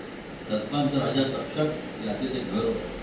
भय वाटावे असे ते अरण्य होते. अर्जुन आणि कृष्ण या दोघा मित्रांना या अरण्याचे विलक्षण आकर्षण होते. त्यांनी यमुनेच्या तीरावर मुक्काम केला. त्या थंडगार हवेत यमुनेच्या तीरावर फिरण्याचा आनंद विलक्षण होता. कृष्णाला यमुना नदीचे विशेष प्रेम होते. त्याच्या बालपणीच्या दिवसांशी यमुना नदी एकरूप झाली होती. गोकुळाचा राजा नंद याचे घर त्याच्या स्मरणात होते. गोकुळातील त्याची आई यशोदा, तिचे त्याला लाभलेले प्रेम यांची त्याला आठवण झाली. राधा आणि तिला भेटण्याची जागा यांची त्याला आठवण झाली. जुईच्या वेलींनी ती जागा झाकलेली होती. वाऱ्याच्या झुळकेबरोबर आताही जणू तो जुई फुलांचा सुगंध कृष्णाला जाणवला. कृष्णाने दीर्घ सुस्कारा सोडला. त्या दिवसांच्या अनेक आठवणी त्याने अर्जुनाला सांगितल्या. तो आणि त्याचा भाऊ बलराम त्यांना मथुराला नेण्यासाठी हकलून गोकुळात आला. ती वेदनामयी आठवण कृष्णाला झाली. दुःखी हृदयाने त्याने गोकुळवासियांचा घेतलेला निरोप त्याला आठवला. काही वर्ष निघून गेली. रुक्मिणी आणि सत्यभामा या दोघी आता कृष्णाच्या पत्नी होत्या. त्या त्याला अतिशय प्रिय होत्या. पण त्याच्या सर्वांच्या हृदयाचा ताबा घेतला होता राधेने. अनेक वर्ष निघून गेली, पण काळाने वेदनेची धार जराही कमी केली. अजूनही कृष्णाला राधेविषयी वाटणारं प्रेम अगदी तसेच होते. ध्रुवाभोवती सप्तर्षी मंडलाकडे फिरतात तसे कृष्णाचे विचार राधेभोवती फिरत असत. त्याच्या हृदयात तिचे स्थान ध्रुवताऱ्यासारखे आढळ होते. आता तो तिला कधीही भेटणार नाही त्याला ठाऊक होते. आता हे जग सोडून गेल्यावर परलोकातच तिची भेट होणार. पण ती नैतिकच्या भविष्याची गोष्ट नव्हे. ती भेट होण्यापूर्वी या जगात अनेक गोष्टी घडायच्या होत्या. ती आत्म्याची ओळख, देवाविषयी वाटणारी, राधेविषयीची तीव्र ओळख, तापलेल्या भाळावरचा तिच्या हातांचा स्पर्श, या सगळ्या आठवणींनी कृष्णाचे हृदय भरलं. कृष्णाने सुटकारा टाकला आणि पूर्वीच्या काळातल्या हृदयाला विलगलेल्या या सर्व आठवणी दूर केल्या. मध्यान्हीची वेळ होती. सूर्य आकाशाच्या मध्यावर आला होता. या सर्वांनी आपले दुपारचे भोजन उरकले. कृष्ण आणि अर्जुन नदीच्या तीरावर फेरफटका मारायला निघाले. बाकीची मंडळी तंबूत विसावा घेत होती. नदी तीरावरचे तरुण अरण्य पाहून कृष्ण आणि अर्जुन दोघेही ठरवून गेले. रानाच्या कडेला एका मोठ्या वृक्षाच्या बुंदावर दोघेही बसले. इतक्यात एक ब्राह्मण तिथे आला. वितळलेल्या सोन्यासारखे त्याचे शरीर झळाळत होते. त्याची दाढी लाल लाल होती. त्याचे डोळे लाल होते. नुकत्या उगवलेल्या सूर्यासारखा त्याचाही रंग लाल होता. कृष्ण आणि अर्जुन यांनी उठून त्याचे स्वागत केले. तो ब्राह्मण म्हणाला, मला भूक लागली आहे, प्रचंड भूक. तुम्ही दोघांनी माझी भूक शांत केली पाहिजे. कृष्ण आणि अर्जुन त्याला म्हणाले, तुला खाण्यासाठी काय हवं ते तू सांग, आम्ही तर तयार करून देऊ. तो ब्राह्मण म्हणाला, सर्वसामान्य लोकांचं जेवण मला चालणार नाही. मी अग्नी आहे. तुम्ही येथे येण्याचे बराच काळ वाट पाहता. मला तुमची माहिती कळली आहे. माझं स्वप्न पूर्ण करायला तुम्हीच मला मदत करू शकाल हे मला ठाऊक आहे. मी पुन्हा पुन्हा हे प्रचंड खाडणवण नष्ट करण्याचा प्रयत्न करतो आहे, पण मी अजून तसं करू शकलो नाही. इंद्रदेव आणि सरपंच राजा तक्षक हे मित्र आहेत. हे खांडवण तक्षकाचं घर आहे. मी जेव्हा जेव्हा हे वन जाळण्याचा प्रयत्न करतो तेव्हा इंद्र स्वर्गातून पावसाच्या प्रचंड सरी पाठवून ती आग विझवतो. तुम्ही दोघंही धनुर्विद्येत प्रवीण आहात आणि तुमच्याकडे दिव्य अस्त्रही आहे. तुम्ही जर तुमच्या बाणांनी या पावसाला झाकून टाकलं तर माझ्या हृदयातून बाळगलेली इच्छा मला तृप्त करता येईल. तुम्ही हा वर मला द्यावा अशी माझी विनंती आहे. विलक्षण विनंती ऐकून कृष्ण आणि अर्जुन दोघेही तृप्त झाले. अर्जुन त्याला म्हणाला, कृष्णाकडे आणि माझ्याकडे दिव्य अस्त्र आहे असं तो म्हणाला असते बरोबर आहे. इंद्रानं पाठवलेला पाऊस आम्ही सहजपणे झाकून दूर करू शकतो, पण अस्त्रांना पेलू शकेल असं शक्तिमान धनुष्य माझ्याकडे नाही. तसं धनुष्य मला मिळालं पाहिजे. मला बाणांनी भरलेला बाताही. माझा रथही या कामासाठी पुरेशा ताकदीचा नाही. इंद्राबरोबरच्या या लढाईसाठी माझे घोडेही जगात सर्वात शक्तिमान असेच हवे. या सर्व गोष्टी तुम्हाला मिळवून दिल्यास मी तुला मदत करेन. कृष्णाला याची जरूर नाही. जगातील सर्व शस्त्र आणि अस्त्र एकत्र आणली तरी त्यांच्याकडून तो अधिक शक्तिमान आहे. अग्नीला या सर्व गोष्टी पटल्या. त्याने महासागरांच्या राजा वरुण त्याला आव्हान केले. अग्नी म्हणाला, वरुणा, तुझ्याकडे सोमानं दिलेले दिव्य धनुष्य आणि कधीही रिकामे न होणारे बाणांचे 2 भाते आहेत. कृपा करून तुझ्या अर्जुनाला दे.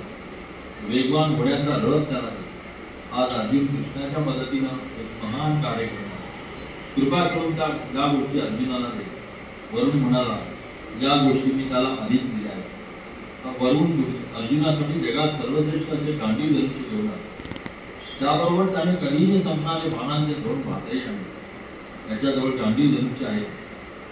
ज्याच्याजवळ गांडीव धनुष्य आहे त्या युद्धाचा कधीही पराभव होणं शक्य नाही. असे अद्भुत शक्ती असलेले धनुष्य. अर्जुनासाठी एक रथही आणला आहे. या रथाच्या ध्वजावर वानराची प्रतिमा होती. रथाला 4 अश्व जोडलेले होते. या अश्व पांढरे शुभ्र होते. वाऱ्यापेक्षाही काय मनापेक्षाही त्यांची गती अधिक होती. या रथात बसून देवाने युद्धात असुरांचा पराभव केला. सूर्याच्या किरणांनी तळपणाऱ्या ढगासारखा तो रथ तळपत होता. त्या रथाचा आवाज ऐकून अर्जुनाचे हृदय थरारून गेले.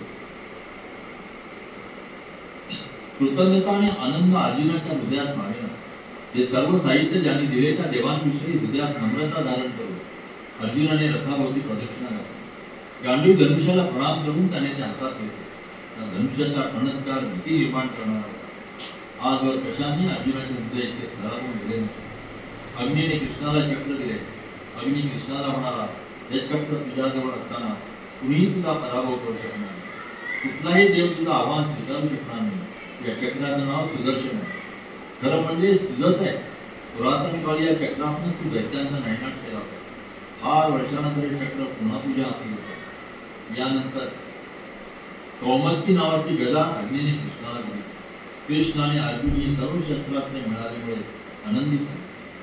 रथारूढ होऊन ते अग्नीला म्हणाले, या शस्त्रास्त्रांनी आम्ही सज्ज झालो आहोत. आता कुणीही आमचा पराभव करू शकणार नाही. आता तुला इंद्राचं भय वाटण्याचं कारण आहे. ते ऐकून अग्नी कल्पनातीत आनंदित झाला. ज्वालांचे रूप घेऊन त्याने खांडवन जाळायला सुरुवात केली. खांडवन चहूबाजूने ज्वाळांनी वेढलं गेलं. खांडवन जळत असल्याचा आवाज खूप दूरपर्यंत ऐकू येतो. जळत्या खांडवनातून कुणीही बाहेर पडू नये म्हणून कृष्ण आणि अर्जुन वनाभोवती फिरून पहारा देत होते. एखाद्या पक्षाने जरी बाहेर पडण्याचा प्रयत्न केला तर तो अर्जुनाचा बाण लागून गरगरत्या ज्वाळात पडत असे. आता कुणीही विझवू शकणार नाही इतका अग्नी पेटला होता. खांडवन अग्नीने गिळंकृत केल्याची वार्ता इंद्रापर्यंत पोहोचली. सर्व देव इंद्राकडे गेले आणि त्याला ती आग विझवण्याची विनंती केली. अर्जुनाला आणि आपण पाठवलेल्या काळ्या पावसाळी ढगांना न जुमानण्याचे धैर्य अग्नीने दाखवले. यावर इंद्राचा विश्वास बसेना. हे झाले कसे हे त्याला पाहायचे होते. आपला पुत्र अर्जुन कृष्ण खांडवन आणि कृष्ण खांडवन जाळण्यासाठी अग्नीला मदत करीत आहेत हे स्वर्गातून इंद्राने पाहिले. खांडवनाचा नाश होऊ द्यायचा नाही असं त्याने ठरवले. पावसाच्या काळ्या ढगांनी सगळे आभाळ भरून गेले. पाऊस कोसळू लागला. सर्व जगाचा घास घेण्याइतका अग्नी पेटला होता. सर्व जग उडून टाकण्याइतका पाऊस कोसळत होता. त्यांच्यापैकी कुणीही एक जण या जगाचा नाश करायला समर्थ होते. पण ते एकमेकांविरुद्ध लढत होते. त्यामुळे हे जग वाचवण्याची शक्यता होती. आपण पाठवलेल्या ढगांना अग्नी जुमानत नाही हे पाहून इंद्र संतप्त झाला.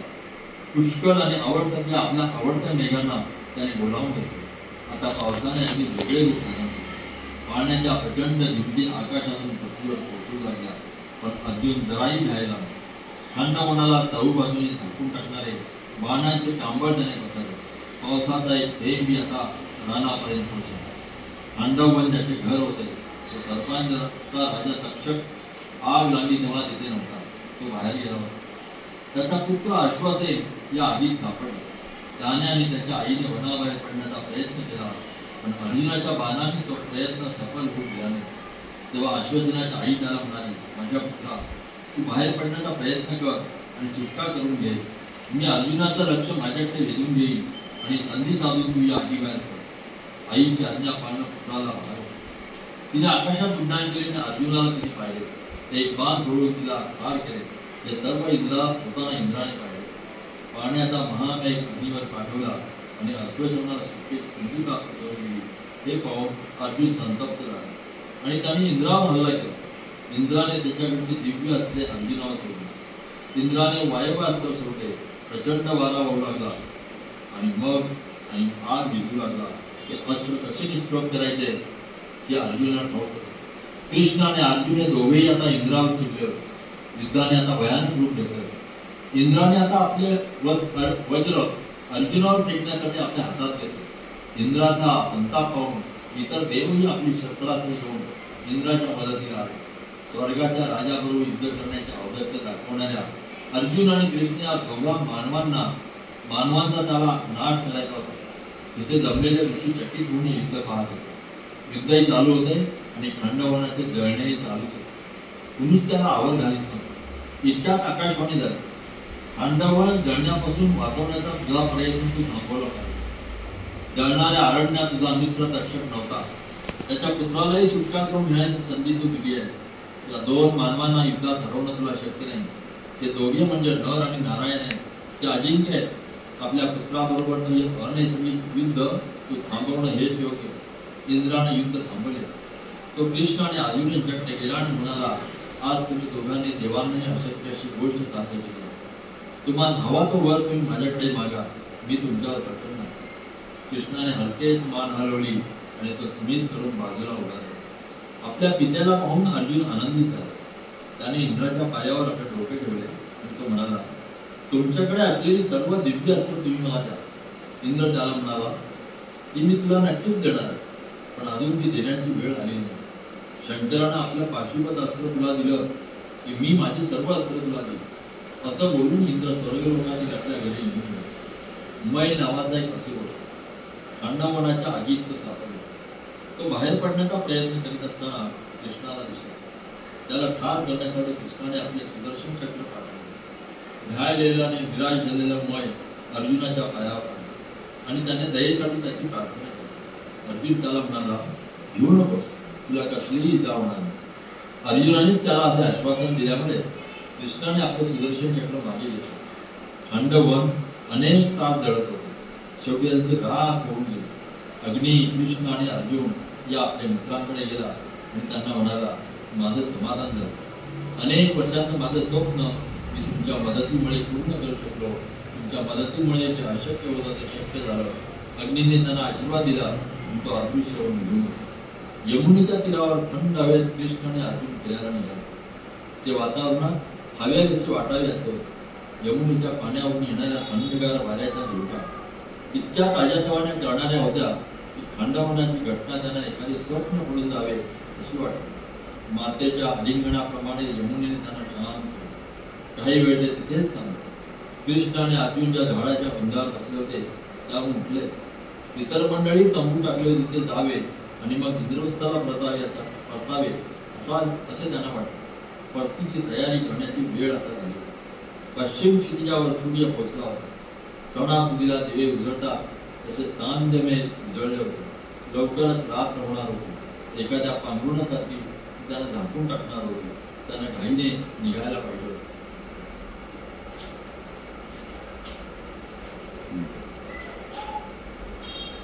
ज्या वृक्षाच्या बुंध्यावर कृष्ण आणि अर्जुन बसले होते तिथून ते उठले आणि इतर मंडळींना भेटण्यासाठी त्यांच्या तंबूकडे निघाले. वाटेत अचानक त्यांना मै याचा आवाज आला. मै त्यांच्यासमोर आला आणि त्याने त्यांच्या पायावर डोके ठेवले. नमस्कार केला. मै त्यांना म्हणाला, खंडवनातून सुटलेला तो मै, मला तुम्ही जीवन दिलं आहे. माझं नाव मै. मी असुरांचा वास्तुशास्त्रज्ञ आहे. तुम्ही मला जे जीवदान दिलं त्याबद्दल मला कृतज्ञता व्यक्त करायची. तुम्ही माझ्यावर केलेल्या उपचारांची मला परतफेड करायची.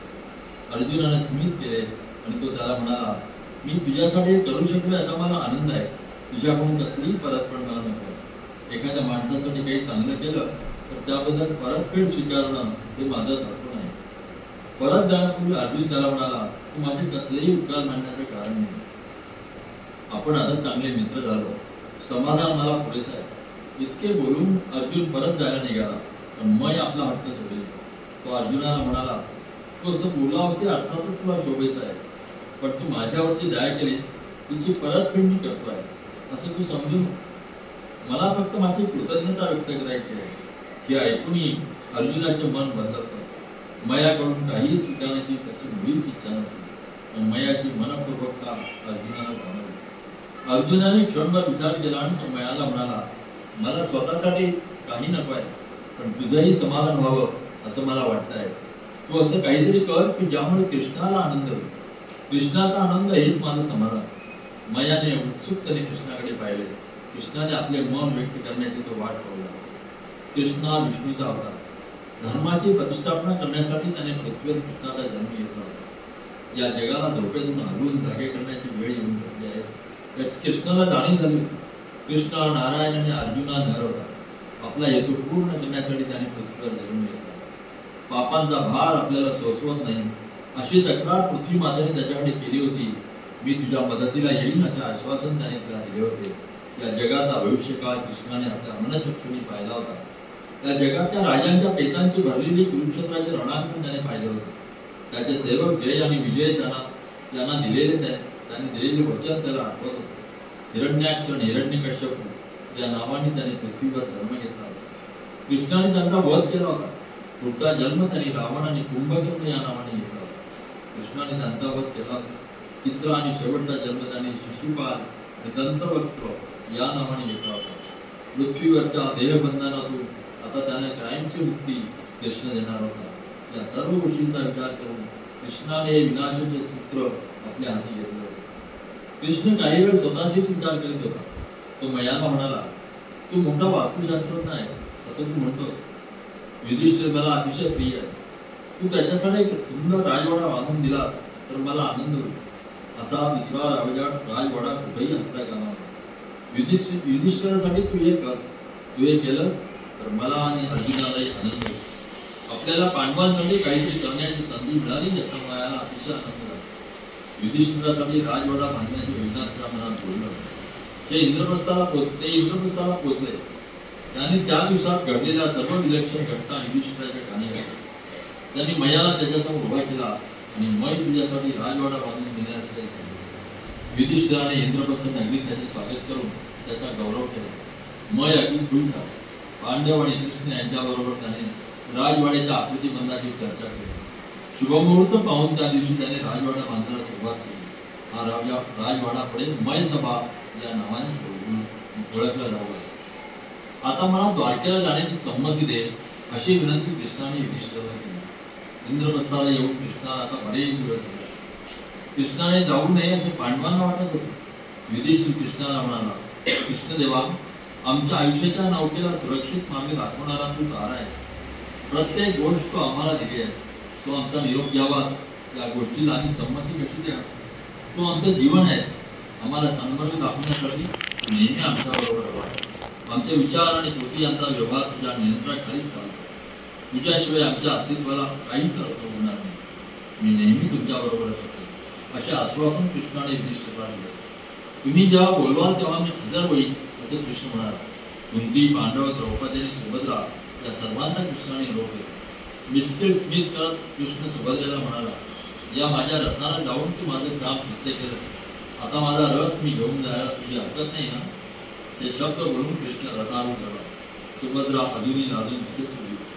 दारुका सारखी त्याच्या जागी रथावर बसला. इतक्याच युधिष्ठिराने दारुकाला खाली उतरायची आज्ञा दिली. दारुक खाली उतरल्यावर युधिष्ठिर त्याच्या जागेवर रथारूढ झाला. आपल्या हातात लगाम घेऊन युधिष्ठिराने काही वेळा रथ चालवला. द्वारकेला कृष्ण राहायचा तेव्हा त्याला निरोप द्यायची पांडवांची अशीच पद्धत होती. कृष्णाच्या डाव्या आणि उजव्या बाजूला अर्जुनाने भीम हातात सामरे घेऊन उभे होते. नकुल व सहदेव यांनी कृष्णाच्या डोक्यावर छत्र धरले होते. प्रत्यक्ष आपल्या जीवनाहून अधिक प्रिय असलेल्या कृष्णाला निरोप देण्याची पांडवांची ही पद्धत होती. पांडवांनी केलेला सन्मान कृष्णाने मोठ्या प्रेमाने स्वीकारला. नगराच्या सीमेपर्यंत रथ येऊन पोहोचला तेव्हा रथारूढ झालेले पांडव खाली उतरले. कृष्णाने मोठ्या प्रेमाने त्यांचा निरोप घेतला आणि रथ द्वारकेच्या दिशेने निघाला. रथ डोळ्यांना दिसेपर्यंत त्याच्याकडे पाहत पांडव उभे. त्यांचे मन अर्थातच कृष्णासोबतच होते. कृष्ण भरल्या हृदयानेच ते इंद्रप्रस्थाला पोहोचले. पांडवांसाठी राजवाडा बांधण्याच्या कामात मय गुंतला होता. मय अर्जुनाकडे आला आणि त्याला म्हणाला, कैलास आणि मैनाक या दोन पर्वतांजवळ बिंदुसारस या नावाचं एक सरोवर आहे. त्या सरोवरात मी मूल्यवान रत्नांनी भरलेली भांडी करून ठेवली. मैसभेच्या बांधणीला मला आता त्यांचा उपयोग करायचा. मी तिथे जाईन आणि ती रत्न घेऊन येईन. भीमाला आवडेल असे गदा माझ्याकडे आहे. माझ्याकडे देवदत्त नावाचा शंख आहे, तो तुला आवडेल. अर्जुनाचा निरोप घेऊन मै कैलास पर्वतावर गेला. बिंदुसारास एक पवित्र जागा होती. शंकराच्या घटेची गंगा तिथून बिंदू बिंदूकडे पाहत निघत होती. म्हणूनच त्या जागेला बिंदुसाराचे नाव पडले. या जागेवरून गंगेचे 7 प्रवाह निघाले होते. 3 प्रवाह पूर्वेला आणि 3 पश्चिमेला आणि 1 प्रवाह भागीरथा मार्गून त्या सरोवराजवळ नर आणि नारायण यांनी तपश्चर्या केल्यामुळे ही जागा पवित्र मानली गेली. मै तिथे जाऊन पोहोचला. तिथे पुरून ठेवलेली रत्ने त्याने ताब्यात घेतली. गदा आणि शंखही त्याने सोबत घेतले. ही रत्ने इंद्रप्रस्थ राजवाड्यापर्यंत नेण्यासाठी शेकडो सेवक त्याच्या मदतीला होते. इंद्रप्रस्थ नगरीत आल्यानंतर त्याने गदा भीमाला दिली आणि शंख अर्जुनाला दिली. मयाने मै सभा बांधायला सुरुवात केली. या जगात अतुलनीय अशी सुंदर इमारत त्याला बांधायची होती. मै सभेची इमारत बांधण्यासाठी मयाला 14 महिने लागले. इंद्राचा सुधर्म राजवाडाही त्याच्यासमोर टीका पडला असतो. राजवाड्या बाहेरच्या मोकळ्या जागेत हंगाम असो वा नसो 12ही महिने नाना तऱ्हांची फुले फुटलेली असत. राजवाड्याच्या भिंती मूल्यवान रत्नांनी झळाळत होत्या. रत्ने अशा कौशल्याने भिंतीत बसवलेली होती की त्यांची झळाळी दिसत असे, पण पाहण्याचा मुद्दाम प्रयत्न केला तरी रत्ने दिसतच नव्हते. मै पांडवांकडे गेला आणि मै सभा बांधून झाल्याचे त्यांनी त्याला सांगितले. सर्वत्र फिरून त्याने पांडवांना मै सभेचे दर्शन घडवले. मोठ्या दिवाणखान्याची वैशिष्ट्य त्यांना दाखवली. हे सर्व पाहून पांडव इतके थक्क झाले की त्यांच्या तोंडून शब्द फुटेल. पांडवांचा निरोप घेताना मै अर्जुनाला म्हणाला, सूर्य आणि अग्नी यांच्या इतका तुझा रथ सामर्थ्यवान आहे. तुझ्या रथाला जोडलेले अश्व आहे असे जगात दुसरे नाही. तुझ्या रथध्वजावर वानराची प्रतिमा आहे, म्हणून यापुढे तू कपिध्वज या नावाने ओळखला जाशील. तुझ्या रथाला जोडलेले शुभ्र अश्वांमुळे श्वेतवाहन म्हणून तू ओळखला जाशील. तू विजयी आणि सुखी हो. अर्जुन आणि मै यांनी परस्पराला दृढ आलिंगन दिले. युधिष्ठिराने अनेक मूल्यवान भेटी देऊन मयाला निरोप दिला. शुभ मुहूर्तावर पांडवांनी मै सभेत प्रवेश केला. त्या दिवशी पांडवांनी गरिबांना आणि ब्राह्मणांना अनेक देणग्या दिल्या. मै सभेची कीर्ती 4 दिवसांना पसरली. धृतराष्ट्राचे पुत्र सोडून देशोदेशीचे राजे हा अद्भुत सुंदर राजवाडा पाहण्यासाठी येऊन गेले. मोठे भोजन योजले गेले आणि इंद्रप्रस्थ नगरी इंद्रलोकासारखी दिसू लागली. वेगवेगळ्या पर्वतांवरून ऋषी देखील राजवाड्याचे दर्शन घेऊन गेले. राजवाडा पाहण्यासाठी आलेले अनेक राजपुत्र इंद्रप्रस्थ नगरीतच काही काळ थांबत आणि अर्जुनाकडून धनुर्विद्येचे शिक्षण घेत. अशा या विद्यार्थ्यात सात्यकी हा प्रमुख होता. तो युयुधन या नावाने ओळखला जाईल. तो कृष्णाचा चलत भाऊ. काही काळ पांडवांच्या सहवासात घालवण्यासाठी अर्जुनाचा जुना मित्र चित्रसेनी येऊन गेला. पांडव अतिशय आनंदात होते. सुभद्रा आता एका पुत्राची माता झाली होती. तिच्या पुत्राचे नाव अभिमन्यू असे होते. 5 पांडवांपैकी प्रत्येकापासून एक असे 5 पुत्र द्रौपदीला झाले होते. युधिष्ठिरापासून प्रतिविंध्य, भीमापासून सुतसोम, अर्जुनापासून श्वेतकर्मा, नकुलापासून सताने आणि सहदेवापासून श्रुतसेन असेही 5 पुत्र होते. आपले 5ही पुत्र आता प्रस्थापित आणि सुरक्षित आहेत याची कुंतीला खात्री पटली. ते सामर्थ्यशाली होते. कुंतीच्या पुत्रांचे काही वाईट करण्याची कोणातही हिंमत नव्हती. लाक्षागृहाला लागलेली आग तिला आठवली. एकचक्र इथे काढलेले काही महिने तिला आठवले. त्या दिवसात ती अन्नालाही महाग झाली होती. ते काळोखाचे दिवस आता सगळे होते. सूर्य उगवला होता. दुर्योधन आणि शकुनी यांच्या हृदयावर बसून ते आता सुरक्षित झाले होते. ही शांतता वादळात उडली होती. तिचा अंदाज कुणालाही घेता येत नव्हता. आणि ती थोड्याच महिन्यानंतर पांडवांच्या नशिबी न भटकत येणार होती. त्या शोकात्मक नाटकाचा 3रा अंक आता सुरू होणार होता. जीवनाच्या वाटचालीत अनेक प्रसंग असे असतात की जे महिलांचे दगड म्हणून स्मरणात राहतात, पण गतायुष्याकडे मागे वळून पाहिल्याशिवाय ते ओळखता येत नाही. पांडवांच्या जीवनात द्रौपदी आणि कृष्ण यांचा प्रवेश ही अशी गोष्ट होती. नारदाने पांडवांना दिलेली भेट ही अशीच करणार होती. नारद भेटायला येतात. उद्या भेटू आपण.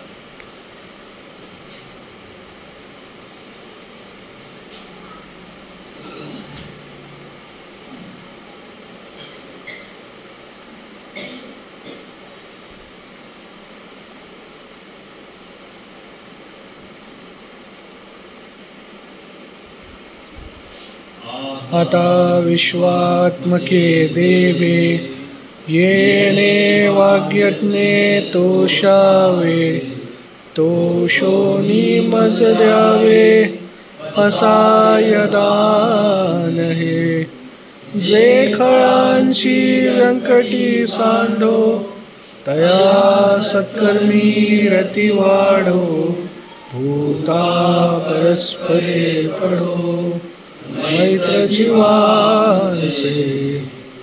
दुरितांचे तिमिर जाओ, विश्व स्वधर्म सूर्ये पावो. जो जेवानशील तो ते नावो, प्राणी जात वर्षत सकळ मंडळी. ईश्वर निष्ठांशी मांडियाई, अनवर्त भूमंडळी. दूता चला कल्पतरूंचे आरव, चेतना चिंतामणींचे गाव.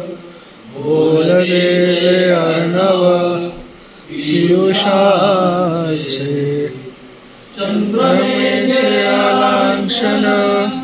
मार्तंडचे तापहीन, ते सर्वाही सदा सज्जन. सोय रे होतु किंबहुना सर्वसुखी. पूर्ण होनी तिन्ही लोकी, भजितो आदिपुरुषी. अखंडित आणि ग्रंथोपजीविये, विशेषी लोकीये. दृष्टा दृष्ट विषय ओवायेजी. एकमने श्री विश्वेश्वरा, न पसावो. येणे बरे ज्ञान देवो, सुखिया झाला, सुखिया झाला, सुखिया झाला. ओम शांती शांती शांती.